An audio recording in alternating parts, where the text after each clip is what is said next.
This video is an audio recording of our reading group reading and discussing on the correct handling of contradictions among the people, Chapter 9, on the question of disturbances created by small numbers of people. Our reading groups are open to the public and we encourage discussion of any ideas people bring to the table, but this also means some of the ideas expressed in this discussion might not reflect the actual views of our party on any level. With that said, we hope you enjoy our reading and discussion of Chapter 9, on the question of disturbances created by small numbers of people. In 1956, small numbers of workers or students in certain places went on strike. The immediate cause of these disturbances was the failure to satisfy some of their demands for material benefits, of which some should and could have been met, while others were out of place or excessive and therefore could not be met for the time being. But a more important cause was bureaucracy on the part of the leadership. In some cases, the responsibility for such bureaucratic mistakes fell on the higher authorities, and those at the lower levels were not to blame. Another cause of these disturbances was lack of ideological and political education among the workers and students. The same year, in some agricultural cooperatives, there were also disturbances created by a few of their members, and here too, the main causes were bureaucracy on the part of the leadership and lack of educational work among the masses. It should be admitted that among the masses, some are prone to pay attention to immediate, partial, and personal interests, and do not understand or do not sufficiently understand long-range national and collective interests. Because of lack of political and social experience, quite a number of young people cannot readily see the contrast between the old China and the new, and it is not easy for them thoroughly to comprehend the hardships our people went through in the struggle to free themselves from the oppression of the imperialists and Kuomintang reactionaries, or the long years of hard work needed before a fine socialist society can be established. That is why we must constantly carry on lively and effective political education among the masses, and should always tell them the truth about the difficulties that crop up and discuss with them how to surmount these difficulties.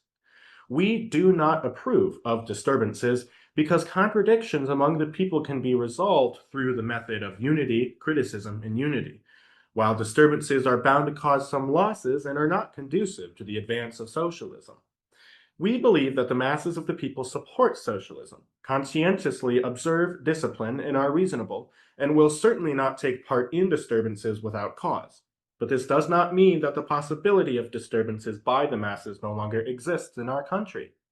On this question, we should pay attention to the following. Number one, in order to root out the causes of disturbances, we must resolutely overcome bureaucracy, greatly improve ideological and political education, and deal with all contradictions properly.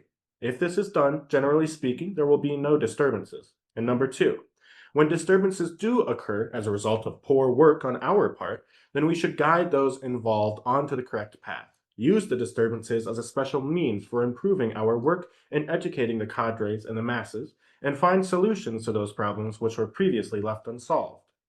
In handling any disturbance, we should take pains and not use oversimple methods or hastily declare the matter closed. The ringleaders in disturbances should not be summarily expelled except for those who have committed criminal offenses or are active counter-revolutionaries and have to be punished by law. In a large country like ours, there is nothing to get alarmed about if small numbers of people create disturbances. On the contrary, such disturbances will help us get rid of bureaucracy. There are also a small number of individuals in our society who, flouting the public interest, willfully break the law and commit crimes. They are apt to take advantage of our policies and distort them, and deliberately put forward unreasonable demands in order to incite the masses, or deliberately spread rumors to create trouble and disrupt public order. We do not propose to let these individuals have their way. On the contrary, proper legal action must be taken against them. Punishing them is the demand of the masses, and it would run counter to the popular will if they were not punished. Thank you very much. All right, I have one two-part question here. In a planned economy, how is it possible to avoid disturbances such as strikes through the method of unity, criticism, unity? And why might an over-bureaucratization of the state get in the way of this? Unity, criticism, unity? Would Yes. make it difficult to go through the legal means or bureaucratic means quickly. Sure. Let's talk about how it is possible to avoid disturbances such as strikes through the method of unity versus unity first. Keep the workers happy. Yes. Expect disturbances. I don't know if it's possible to completely eliminate disturbances. I think that's unrealistic and kind of idealistic. Sure. But we can always work as hard as possible or as hard as needed to not necessarily quell them, but remedy them. Mm-hmm. And with a planned economy, that's a lot easier Mhm. because things are centralized. And if there is financial strain on one sector of the country, since it is centralized, you will know. You will know why there is financial strain. You are able to investigate specifically why there is financial strain, Yep. and you can treat the problem as such. Mm-hmm.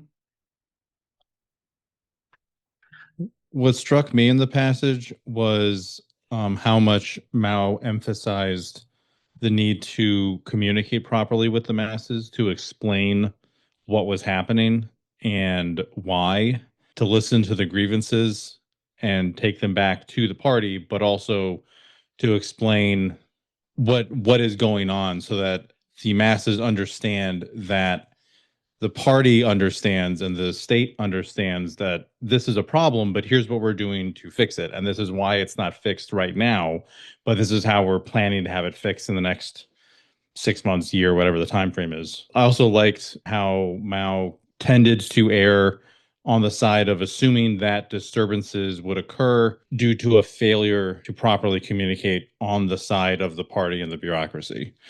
I forget what the line is, but he has a line like, hey, there are going to be some disturbances, and if they happen, it's probably going to be because we didn't explain properly enough to the masses. I think that is the process of unity, criticism, unity. Everyone's from a certain starting point, and then there's a disturbance because this group of workers or that group of peasants or that region of this country or that city is having a situation that they need to resolve. There's dialogue about it, and then they come back together in unity after the criticism. Mm-hmm. To remind people, for anyone that might have not been here or forgotten, unity, criticism, unity means to resolve disputes, contradictions, whatever you want to call it, democratically. We use the method of unity, criticism, unity, and that is we start from a place of unity, wanting to unite with each other, and based off of that unity, we give our criticisms to help those we want to unify with improve themselves. And then from there, we come back to a place of unity, and it should be a much stronger unity then. I think what you've all said is fairly good. What I had written down here is that, in essence, unity, criticism, unity is just discussion to resolve non-antagonistic contradictions that arise. Any contradictions that arise between the workers and the state of the workers will inherently be non-antagonistic, unlike that between the workers and the bourgeoisie. Between the workers, who may have more immediate interests on their minds, and the state of the workers, which is focused on the long term, the contradictions that arise can only be one of three things. A contradiction between the immediate and long-term interests of the workers. This can be resolved by democratic discussion on how and why the workers' patience will bear fruit in the course of socialist construction. A contradiction between what the workers expect to receive from their labor and what the state is capable of returning to them after general expenses and the state services are accounted for. This can be resolved by democratic discussion, reviewing the finances of the state-owned enterprise and the state in general, and explaining how providing any more direct return from the workers' labor would cut into the social services they expect to have available, or an oversight on the part of the state-owned enterprise / state that would be corrected when it is brought to the state-owned enterprises or state's attention.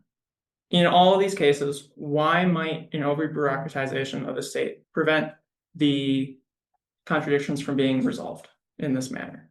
I have a real world comparison or example that I was thinking of.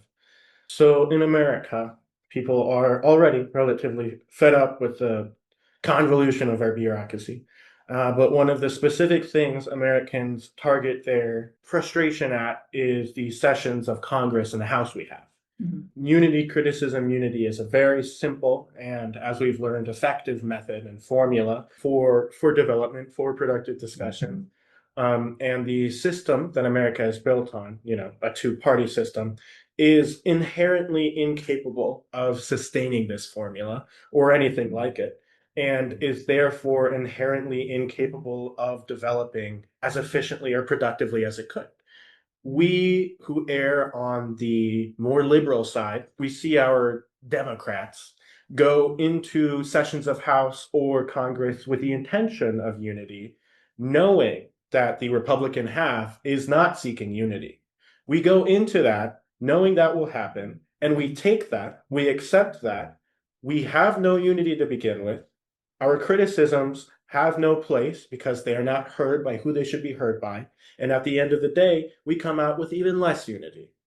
It is kind of a bystander effect. People say, oh, it's the Republicans, they won't listen. The Democrats know that the Republicans won't listen. And the fact that our system is like this, the fact that it can be split 50-50, the fact that it is a two-party system, it's inherently inefficient and undemocratic and just kind of a burden to the American people and system. Mm. And that's, I would say that's over-bureaucratization, at least in that situation. I mean, Democrats don't exactly want unity with the people either, but well, the appearance, the idea, concept. Yeah, I get you. I kind of think of bureaucracy as a necessary part of any functioning society, but it needs to be well run and kind of constrained. Like I don't know, I just came up with this analogy just now, so if this doesn't work, I apologize. But it's like if you're in a really loud factory and you need ear protection, so you put on like those big headphones, but you can still hear people around you if you're paying attention to them. So that's kind of like what the bureaucracy is. The bureaucracy is there to kind of protect and insulate and make sure that everything is running properly and that people aren't getting hurt. But if you're not paying attention, you can't hear when someone's telling you, hey, this is something that's dangerous. Like if you're in a loud factory, you can't hear, hey, get out of the way, that thing's about to fall or whatever. So you need the ear protection, you need the bureaucracy, but you can't just put it on and ignore everything else around you and just assume that the bureaucracy will take care of everything. It needs to be actively managed and actively engaged in from both sides. Right. Yeah, we'll talk about in the supplementary educational discussion later on that it's specifically over bureaucratization that we're talking about here. We do need to make a balance. So for the first two cases that I have here, excessive bureaucracy can obscure and overcomplicate the details that you might need the workers to understand, making these details harder to understand, more difficult to be explained, and less likely to be believed. And the third, excessive bureaucracy can get in the way of necessary change and could in fact be what the workers are upset about in the first place. Any final thoughts on this section? Dissatisfied workers don't understand the environment they're in. They don't understand the why of things. They're just told, do it this way. And management that doesn't understand that the workers know their job better than management. Don't listen to what's needed. Like if I could do this, then it would go faster. And so it's a communication, it's a status thing. So if a manager changes something based on what someone below him says or her says, they could look at it as capitulation or, it's not their role to do that. And on the other hand, they're not solving the problem and they're making the workers even more frustrated.